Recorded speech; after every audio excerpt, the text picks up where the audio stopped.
పూర్వకాలంలోని ఒక గొప్ప పర్షియన్ సామ్రాజ్యంలో ఒక జ్ఞానవంతమైన రాజు ఉండేవాడు. ఆయనకు 3 కొడుకులు. అందులో చిన్నవాడు కమరుల్ జమాన్ తెలివైనవాడు, అందమైనవాడు.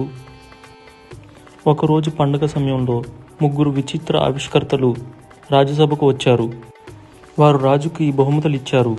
మొదటి ఆవిష్కర్త బంగారు నెమలిని చూపించాడు. అది గంటకు రెక్కలాడించి గిలకిలమని గానం చేసేది. రెండవ వాడు వెండి బాకా ఇచ్చాడు.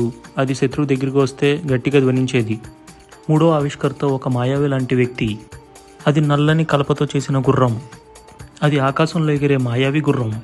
ఒక్క రోజులో ఎంత దూరమైనా ప్రయాణించవచ్చని గర్వంతో చెప్పాడు. రాజు ఆశ్చర్యపోయాడు. దీని ధర ఎంత అని అడిగాడు. మాయావి నవ్వుతూ, మీ చిన్న కుమార్తె బౌదర్ను నాకిచ్చి పెళ్లి చేయండి అన్నాడు. ఆ మాట విని రాజుకు విపరీతమైన కోపం వచ్చింది. ఖమర్ తన తండ్రితోనూ గుర్రాన్ని పరీక్షిద్దామని చెప్పాడు. కమరుల్ జమాన్ గుర్రం మీద ఎక్కాడు. గుర్రం కుడి చెవి తిప్పితే పైకి ఎగురుతుంది, ఎడమ చెవి తిప్పితే కిందకి దిగుతుందని చెప్పాడు. కానీ సమస్య ఏంటంటే మాయావి ఆ గుర్రాన్ని ఎలా దింపాలో చెప్పలేదు. గుర్రం గంటల తరబడి ఆకాశంలోనూ ఎగిరి చివరికి ఒక ద్వీపంలో దిగిపోయింది. అక్కడ ఖమర్ ఆ ద్వీపి యొక్క అందమైన రాకుమారి షిరిన్ని కలిశాడు.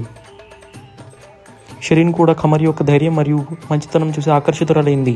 మాయావి తన గుర్రం గురించి తెలుసుకున్న ఆ దీవికి వచ్చాడు. అతడు షిరిన్ని బంధించి తన గుర్రాన్ని దొంగలించి తీసుకువెళ్ళిపోయాడు. ఈ విధంగా ఖమర్ను మోసం చేశాడు. ఖమర్ తన ప్రియురాల్ని ఎగిరి గుర్రాన్ని తిరిగి పొందడానికి తన ప్రయాణాన్ని ప్రారంభించాడు. తన అడవులు దాటాడు, సముద్రాలు దాటాడు, శత్రు రాజ్యాలు దాటాడు.